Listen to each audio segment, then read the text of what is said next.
Now again, let's make sure everyone is able to see it and everything. So if for some reason I'm going over something and you can't see it, just let me know and I'll go over it again. All right? Oh, there you go. All right.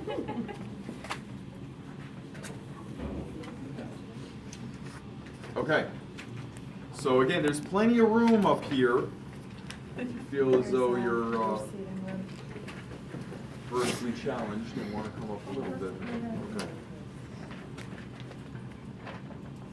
Good? Yep. All right. So let's start with the arterial system first. We're going to begin with the heart, right? All right. So we're going to follow the heart circulation, okay? And we're just going to do the systemic because you already know that the vessels that connect the heart to the lungs, you already got those, okay? We begin with the pulmonary trunk, and then it splits to form the right and left pulmonary arteries, and then they continue splitting and eventually supply this. So really the blue ones in the lung are pulmonary arteries and pulmonary arterioles, and then the red ones are the pulmonary veins and venules. Okay, so that's that. But let's do the systemic, right? So we're going to start with the left ventricle. Blood will enter and ascend up the ascending aorta here, and then it enters into the aortic arch. Okay, and then the blood will descend down the vessel, which you can see a little bit here as the thoracic aorta. Now again, I know in the book you have it as descending aorta, but I prefer that you be more specific and call the one specifically in the thoracic cavity the thoracic aorta. Okay, so if I took out the heart, you would see it much better. All right.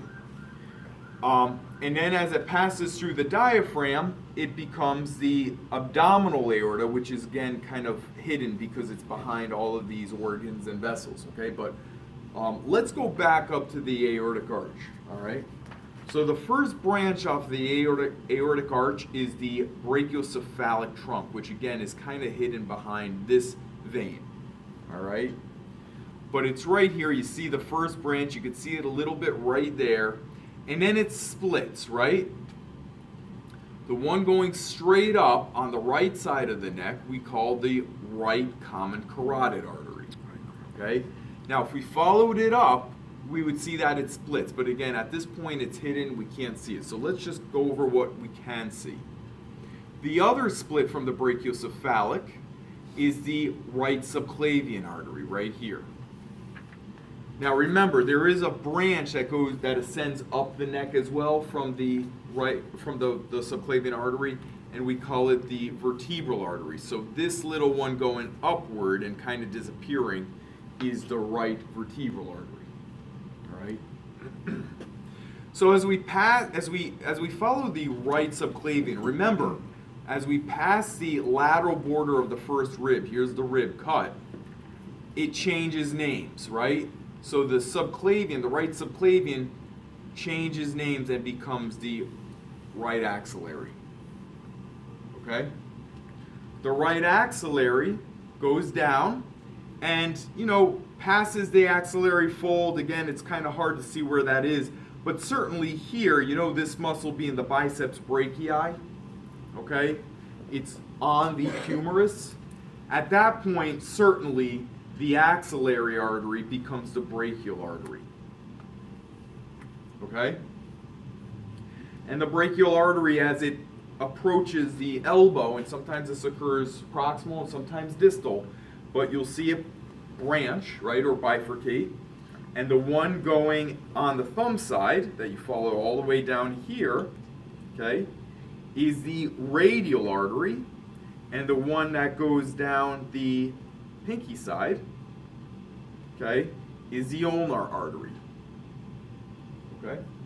Now you'll see, and on this one, you just see the deep palmar arch, where the radial and the ulnar arteries come together,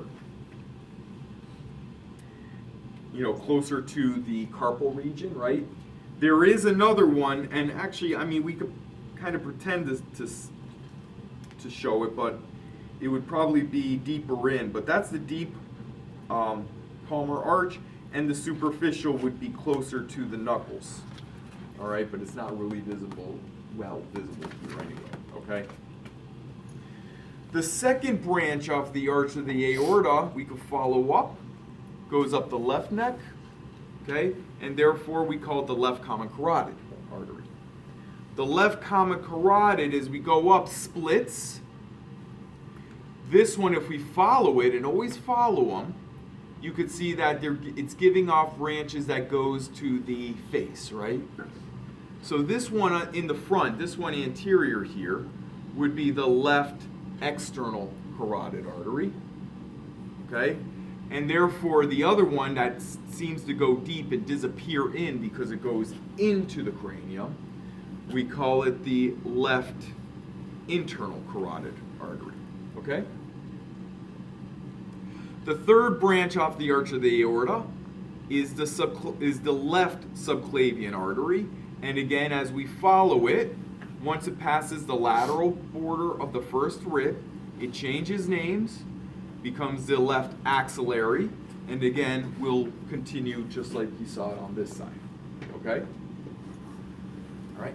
As we continue down to the abdominal region, the first unpaired branch off the abdominal aorta, okay, coming off, is the celiac trunk. Now the celiac trunk is coming right at you, so you really can't appreciate it. You can't really see it well here because you're looking as it comes out to you. But you could see how it splits into three vessels here, okay? Now, the one going up to the liver is the common hepatic artery right there, okay? The one going to this organ, the spleen, is called the splenic artery. And then this one coming up, and it's cut because the stomach is not shown on this chart, would be the left gastric artery, okay? If we follow this down, the next unpaired artery is quite large, and as you can see, it's giving a lot of branches to the intestine.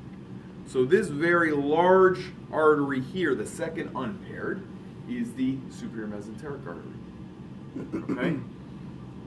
As we follow it down even further, okay, we see a third unpaired right here, okay, kind of coming off here.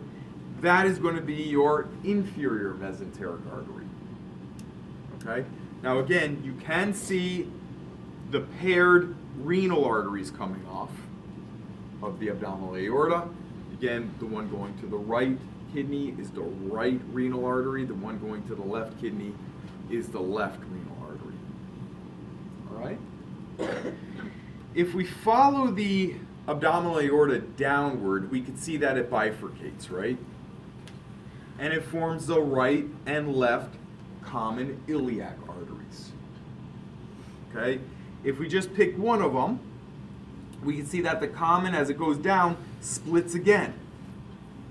You can see here the right external iliac and the right internal iliac. The internal, you can see it better on this left side, is right here, and the external is here. So the external is headed toward the leg, while the internal iliac is going to the pelvic cavity. All right? So if we follow on this side here, the external iliac, as it passes the inguinal ligament, which is right here, and it's cut on this side, it changes names. Once it enters the leg, we call it the femoral artery. So this would be the right femoral artery, and it goes all the way down. And as you can see, it kind of disappears posteriorly. And as it's posterior, and again, you can't see it on this chart, but it will become the popliteal, right? So the right popliteal artery. The popliteal continues downward posteriorly. You could see it very well here underneath the calf, right? So we call this artery down here the posterior tibial artery, again on the right side.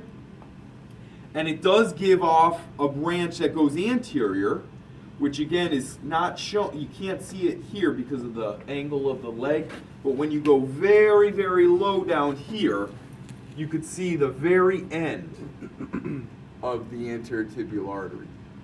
Can everyone kind of see that? It's hard to see. Very bottom.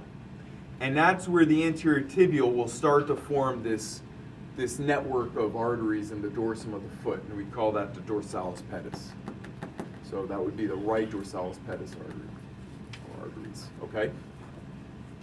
All right, so that's the arterial system. Let's do the venous now. And I'd like to start up here in the hand.